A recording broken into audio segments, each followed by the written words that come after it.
വേദപുസ്തകത്തിൽ ഉൽപ്പത്തി പുസ്തകത്തിലെ ഒരു വളരെ പ്രധാനപ്പെട്ട ഒരു വിഷയമുണ്ട്. ദൈവം അബ്രഹാമുമായിട്ടുണ്ടാക്കുന്ന ഉടമ്പടിയാണ് അവിടുത്തെ പ്രമേയം. അത് എബ്രഹാമ്യ ഉടമ്പടി എന്ന് നാം ദൈവവചനത്തിൽ പരാമർശിക്കുന്ന ഏറ്റവും പ്രധാനപ്പെട്ട ഒരു ഉടമ്പടിയാണത്.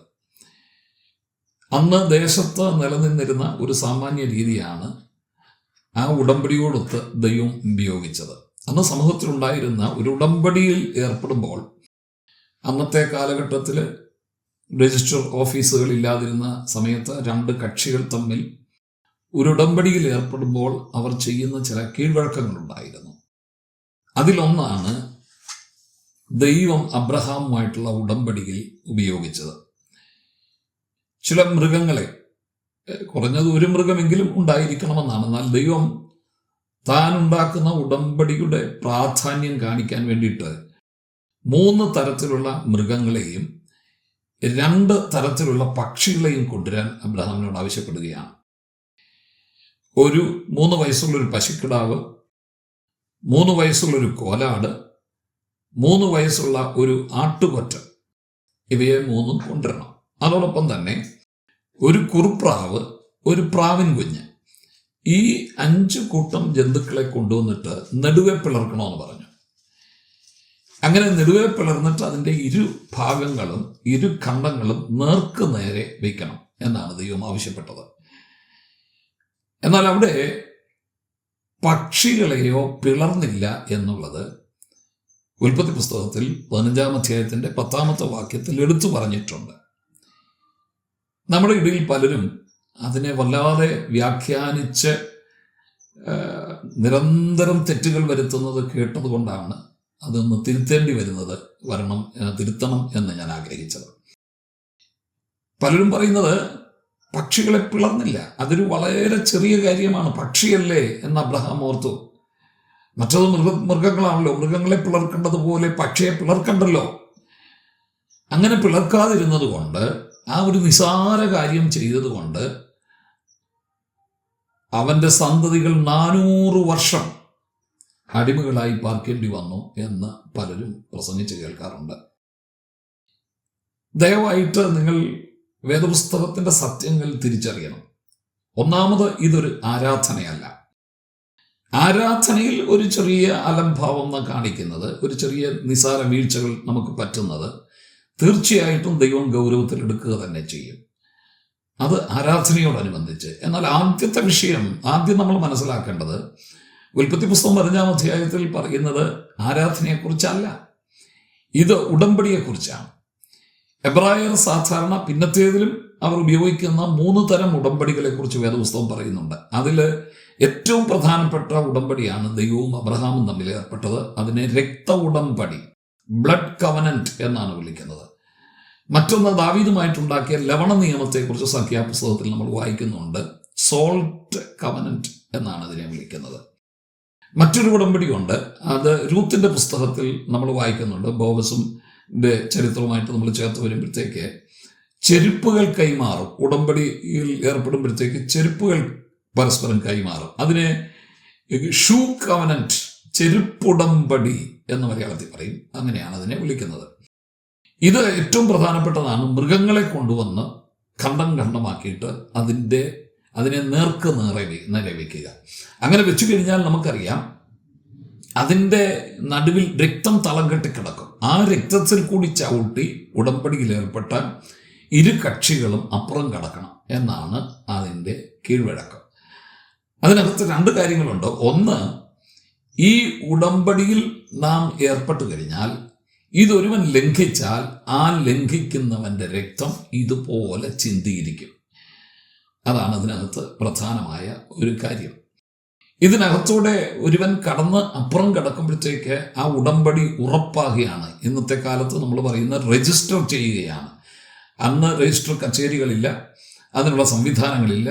അതുകൊണ്ട് അന്ന് ഉടമ്പടിയെ ഉറപ്പാക്കാൻ ദൈവം അവലംബിച്ച മാർഗമാണത്. ഒരു കാര്യം ഓർത്തോണേ, ഈ പക്ഷികളെ പിളർന്നില്ല എന്ന് പറയുന്നത് അബ്രഹാം കാണിച്ച ഒരു അബദ്ധമല്ല, മറിച്ച് പിന്നത്തേതിൽ ആരാധനയെക്കുറിച്ചും മറ്റുമൊക്കെ ദൈവം ഉടമ്പടി കൊടുക്കുമ്പോഴത്തേക്ക് നിങ്ങൾക്കത് വായിക്കാൻ കഴിയും. ലേവ്യാപുസ്തകം 1:17, 5:8 ഇവിടെയൊക്കെ നിങ്ങൾ വായിക്കുന്നത് പക്ഷികളെ പിളർക്കേണ്ടതില്ല, അവയുടെ കഴുത്ത് പിരിച്ച് പറിച്ച് ഒടിച്ചു കളഞ്ഞാൽ മതി. പക്ഷികളെ പിളർക്കണ്ടെന്ന, കാരണം അത് ചെറുതായതുകൊണ്ട് അതിനെ പിളർക്കണ്ട. തന്നെയല്ല, ഇവിടെ 2 പക്ഷികൾ ഉള്ളതുകൊണ്ട് ഈ പക്ഷികളെ അപ്പുറത്തും അപ്പുറത്തും വയ്ക്കാം. അപ്പം 3 മൃഗങ്ങൾ, 3 6, 2 പക്ഷികളെ അപ്പുറത്തും ഇപ്പുറത്തും വയ്ക്കുമ്പോഴത്തേക്ക് 7. അപ്പം 7 എന്നൊരു പൂർണ്ണസംഖ്യ ആയതുകൊണ്ട് ആ ഉടമ്പടിയെ ഉറപ്പിക്കാം എന്നുള്ളതാണ് ദൈവം വെച്ചത്. അങ്ങനെ അവർ ഈ കര കടന്നു. അപ്പോൾ ഒരു സംശയം, ഇതെന്തിനാണ് ദൈവം ഈ ഉടമ്പടി ചെയ്തത്? അബ്രഹാം ചോദിച്ച ഒരു വാക്യമുണ്ട്. അതിൻ്റെ 8ാമത്തെ വാക്യത്തിൽ, കർത്താവേ, എൻ്റെ സന്തതി ഈ ദേശത്ത് പാർക്കും, നിന്റെ സന്തതി ഈ ദേശത്ത് പാർക്കും ദൈവം പറയുമ്പോൾ, അങ്ങനെ പാർക്കുമെന്നുള്ളത് ഞാൻ ഏതൊന്നിനാൽ അറിയാം? By what shall I know that I will possess it. അവിടെ ഏതൊന്നിനാൽ, ആ പദം നമ്മൾ എടുത്ത് പറയേണ്ടതാണ്. മഹ് എന്നൊരു പദമാണ്. എന്തിനാൽ, ഏതിനാൽ, വാട്ട് എന്നുള്ള പദമാണ്. ഏതിനാൽ അറിയാം? ഇതിനാൽ അറിയാം. ഏതിനാൽ എന്ന് പറഞ്ഞേച്ച് പറയുകയാണ്, നിന്റെ സന്തതി സ്വന്തമല്ലാത്ത ദേശത്ത് 400 സംവത്സരം പാർക്കും എന്നുള്ളതിനാൽ അറിയുക എന്ന് എടുത്തു പറയുന്നുണ്ട്. അതിൻ്റെ 13ാമത്തെ വാക്യത്തിലേക്ക് നിങ്ങൾ വരുമ്പോൾ, അപ്പോൾ അവൻ അബ്രഹാമിനോട്, നിന്റെ സന്തതി സ്വന്തമല്ലാത്ത ദേശത്ത് 400 സംവത്സരം പ്രവാസികളായിരുന്ന് ആ ദേശക്കാരെ സേവിക്കും, അവർ അവരെ പീഡിപ്പിക്കും എന്നുള്ളതിനാൽ നീ അറിഞ്ഞുകൊള്ളുക. മലയാളത്തിൽ അതില്ല, എന്നുള്ളതിനാൽ. എബ്രായ ഭാഷയിൽ, ഇംഗ്ലീഷിലാണെങ്കിൽ അത് ബൈ എ ഷ്യൂർട്ടി, ഈ ഉറപ്പിനാൽ നീ അറിയും എന്ന് എഴുതി വെച്ചിട്ടുണ്ട്. എന്നാൽ മൂലഭാഷ അങ്ങനെയല്ല. അത് ഏറ്റവും രസകരമാണ്. 2 വട്ടം എഴുതിയിരിക്കുകയാണ് അവിടെ എഴുതിയിരിക്കുന്ന യഥാ യഥാ. അത് എബ്രാഹിമിന്റെ ഒരു രീതിയാണ്. ഈ ഉറപ്പ്, സത്യം സത്യം എന്ന് പറഞ്ഞ് അറിയുക. അപ്പൊ ഇതൊരു ഉറപ്പാണ്. നിന്റെ സന്തതി 400 സംവത്സരം അന്യരായ ജാതികളെ സേവിക്കുമെന്നുള്ളത് ദൈവം കൊടുത്തൊരു ഉറപ്പാണ്. അല്ലാതെ അബ്രഹാം പക്ഷികളെ പിളർക്കാതിരുന്നതിന് ദൈവം കൊടുത്ത ശിക്ഷയല്ല. ഇതൊരു ഉറപ്പാണ്. അതിനും ഈ 400 വർഷത്തിൻ്റെയും ഒരു കാരണം താഴേക്ക് വരുന്നുണ്ട്. അതിൻ്റെ 18ാമത്തെ വാക്യത്തിൽ അബ്രഹാമിനോടൊരു നിയമം ചെയ്തു.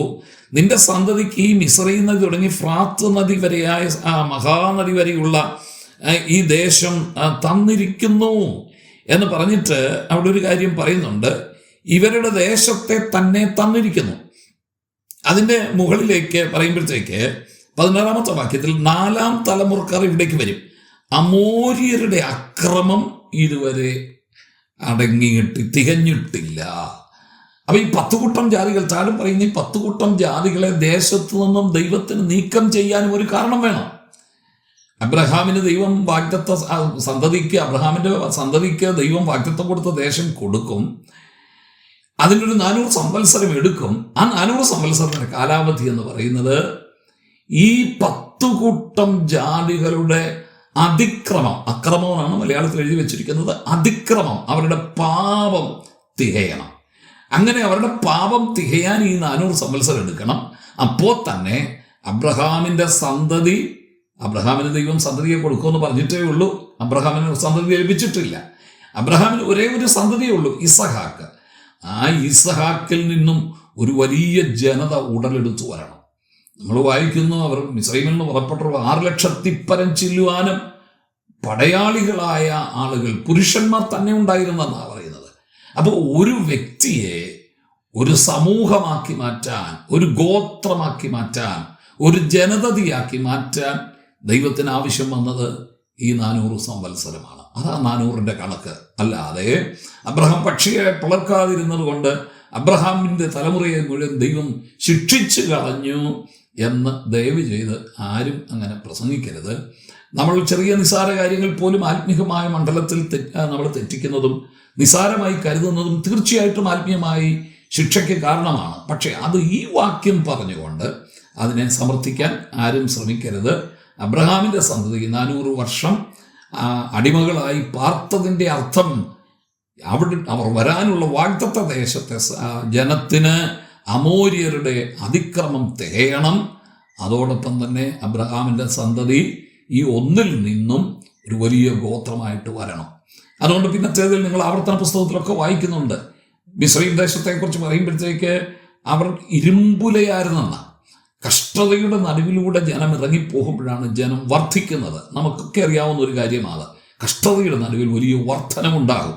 അപ്പോൾ ജനം കഷ്ടതയിലൂടെ കടന്നുപോയെങ്കിൽ അവരൊരു വലിയ വർധനവിലേക്ക് വരാൻ ദൈവം കാത്തിരുന്നതാണ്. ഏതായാലും ദൈവത്തിൻ്റെ ആ ഉടമ്പടി എത്ര അർത്ഥപൂർണമാണ്.